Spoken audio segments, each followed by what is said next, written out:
Welcome to Man Does Tech, where I solve the problems you didn't even know you had. You'll begin by making sure the basics are in place so readings are reliable. Put your Apple Watch on the wrist you'll sleep with and charge it to at least 30% so it won't die overnight. On your iPhone, open the Sleep app and create a sleep schedule, then enable sleep mode. This reduces distractions and locks the screen. Once done, confirm that wrist detection, motion, and heart rate permissions are enabled in watch settings, and that the Health app is allowed to collect sleep data. Now you refine how tracking works so the data reflects your real sleep. You should set consistent bedtime and wake times in the sleep schedule. This trains both the watch and your circadian rhythm.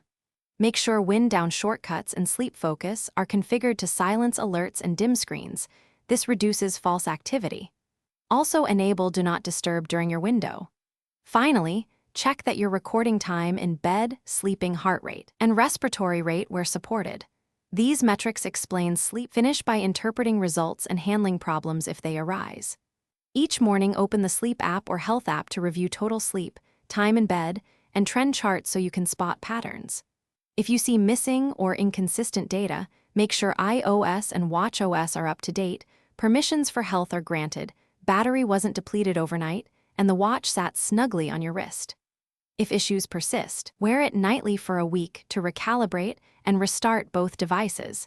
This usually resolves stubborn syncing or sensor glitches. Thanks for watching. If you found this helpful, don't forget to like and subscribe.